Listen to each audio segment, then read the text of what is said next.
You're the most wanted and hated man on the planet. Consider this a preview, Nick. I'm gonna make sure you get the whole show. Nick Fury. My war is set in motion. This is the extinction of the human race. So you are responsible for all this?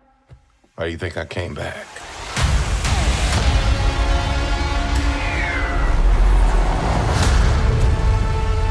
After everything you've lost, do you still have any fight left in you? The only power I have was planted between my ears by a single mother. If that ain't enough, I don't know what hope we have.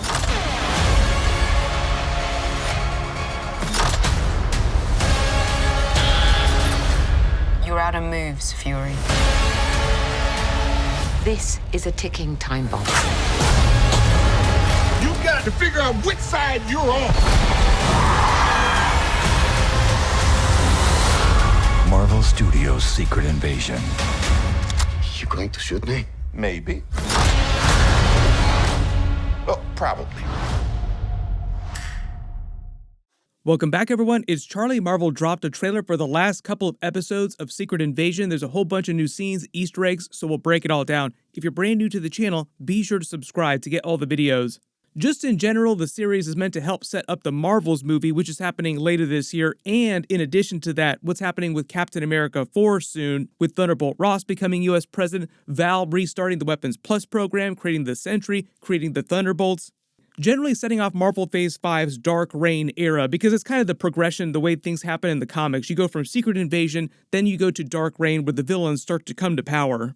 The difference with comic book Secret Invasion is that you have all the heroes, like all the Avengers, all the X-Men, all the Fantastic Four characters, Spider-Man characters, all fighting together to get rid of the Skrulls, even the villains of all those different heroes fighting to get rid of the Skrulls, and it's Norman Osborn who takes credit for killing the Skrull Queen, who in the comics was leading the Secret Invasion. That's how he winds up winning favor with the US government and coming to power. He takes over S.H.I.E.L.D., he takes over all of Iron Man's assets, and kind of sets off this Dark Reign era.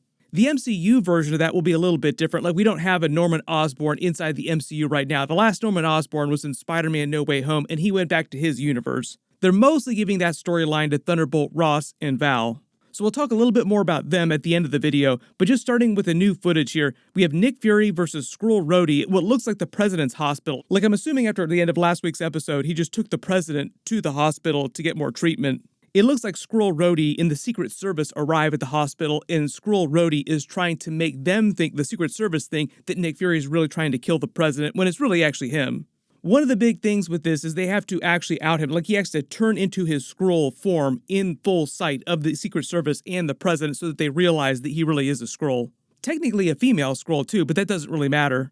A lot of people wondering if that's actually going to wind up being the Skrull Queen. I don't think that's the case. They did reference the other Skrull Emperor that was on a completely separate planet. Like Talos said that they did have a Skrull Emperor. He was still alive. He had a completely separate sect of Skrulls that served him, but they were in a completely different part of the universe.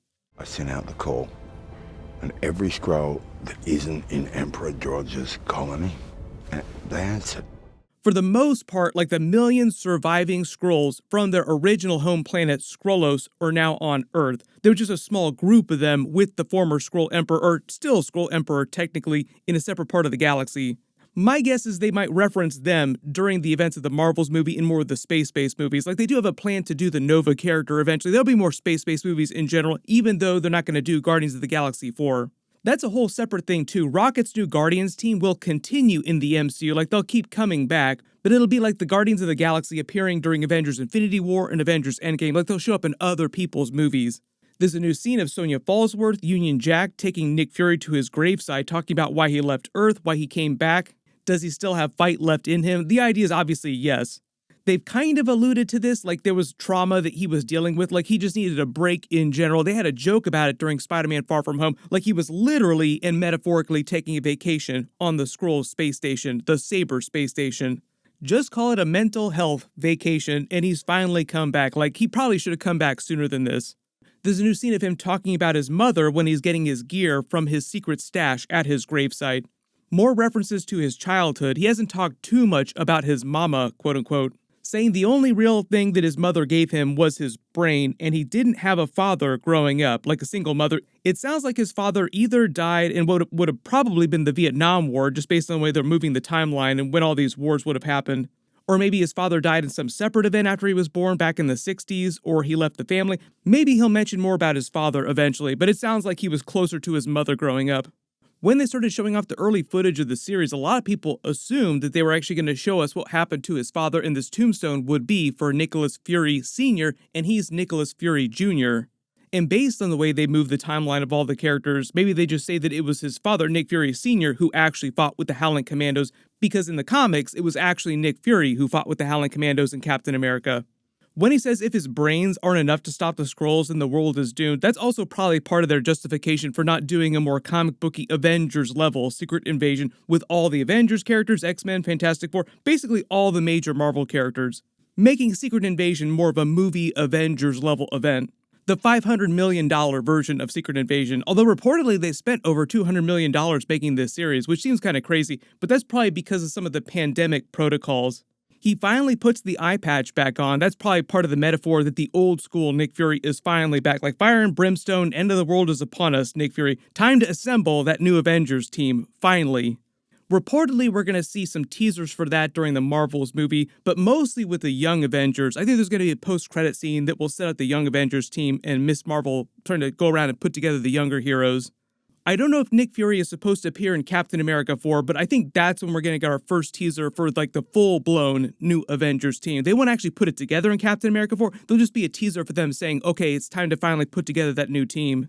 There's a brand new scene of Gaia finding one of the secret warehouses of people that they've taken over, mostly world leaders, people in critical positions of power. The Skrull Secret Invasion technically already happened a long time ago. That's kind of a running joke during the series, is that it's called Secret Invasion, but the Skrulls took over during the 5-year time jump. That's when their secret invasion actually happened. They'd already taken over all these world leaders' positions at the beginning of the series.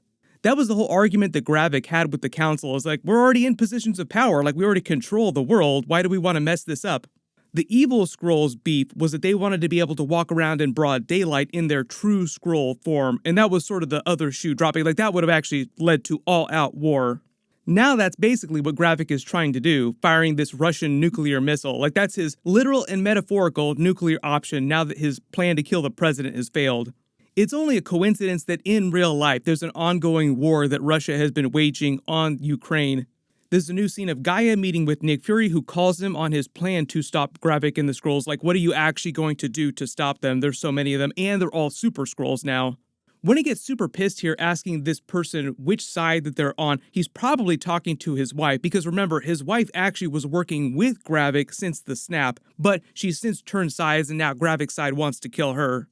They haven't paid this off yet, but I'm assuming just because of the way she was interested in him when he was a child, she became kind of like a surrogate mother to him, and Nick Fury kind of became like a surrogate father, and that's why they're so much closer. That's why Gravik hates Nick Fury so much more than any of the other humans. A lot of people also wondering if Nick Fury actually does have a biological child with his wife here, like a half-human, half-Skrull child. If he did, it probably died after birth. I'm assuming that there is no actual Nick Fury child in present day. There's a new scene of Gaia with his wife attacking the Skrulls, not sure where they're at in this scene. Then we see one of the Super Skrulls freaking out, and then Gravik hulking out or using his cool Obsidian powers that he's just given himself to go after Nick Fury inside their base. Technically, they're basing these powers on the original powers of the Super Skrull in the comics, which were based on the Fantastic Four's powers, so it'd be the Thing that they're referencing here. But I think because of the pedigree in the MCU and the way things have gone, they're also referencing Hulk powers too. The only Fantastic Four power we haven't seen is something mimicking the abilities of the Invisible Woman, and that'd be the Frost Beast powers. Maybe we'll see that in Episode 5, or maybe they're saving that for the actual finale. Right now, my guess is that they'll just say that either has camouflage abilities, and that'll be like their version of the Invisible Woman's powers turning invisible. She can also create force fields, so technically that would work too. There'll probably be a couple other Fantastic Four references loosely in the background the last couple of episodes. We won't see the MCU team show up for a while. There's a rumor that it's actually going to start out as a period piece movie with them being lost in time back in the 1960s, paying off that Doctor Strange Multiverse of Madness Easter egg. Then at some point during the movie, they'll find a way back to present day. They'll time travel to present day before the events of Avengers 5 Kang Dynasty. Part of the idea in the future is they want the new version of Reed Richards to be like a big central figure that rallies everyone together, like a big Avengers level character. One of the problems right now, though, is like the biggest fan favorite character, like the most popular character that they still have around who's an Avengers level person would be Spider-Man, but he's still just entering college. So, like, he's not quite there, not quite ready to lead all the Avengers. Normally, had Chadwick Boseman not passed away, I would say that Black Panther would be the new leader of the Avengers. But in his absence, Reed Richards would be like the next best person to go to. Doctor Strange is also probably one of the biggest characters that could do it, but he's kind of a loner mostly. Like, he works with the Illuminati, for instance, he works with the Avengers team, but he doesn't really consider himself an Avenger. Then they'll end the series in a way that sets up the Marvels movie, probably a post-credit scene with Captain Marvel or something like that, and they'll also probably explain what's going to happen to the rest of the Skrulls that are left on planet Earth. Nick Fury will probably get his job back and go back to the Saber space station, and that will lead right to the beginning of the events of the Marvels movie. The other side of this is explaining how the Dark Reign era begins. Like, how does Thunderbolt Ross become the next president of the United States? In one of two ways. Either the president winds up dying here, the vice president takes over, and Thunderbolt Ross is either already the vice president, or there's another election really soon after this. The world finds out about the Skrulls, and Thunderbolt Ross just capitalizes on the fear around that and uses that to win the election. But part of the idea is that when he becomes US president, he basically tasks Val with restarting the Weapons Plus program, and she's the person responsible for creating the Sentry and what happens during the Thunderbolts movie. That'll happen right after Captain America 4. Cannot wait to see what they do with the Sentry in the MCU. That's going to be crazy. There's a bunch of stuff happening this week. My full episode 5 video will post Wednesday. Make sure to enable alerts for my channel so you don't miss that. And then the week after that, they will have Comic-Con. Even though a lot of studios have backed out, there's still going to be a bunch of stuff dropping. So I'll do videos for all the big Comic-Con trailers that do get released. There'll be a new trailer for the Marvels movie the next couple of weeks too. Click here for my Secret Invasion episode 5 video. I'll update the link as soon as I post it. And click here for that new Deadpool 3 Wolverine video. Thank you so much for watching, everyone stay safe, and I'll see you guys in the next one.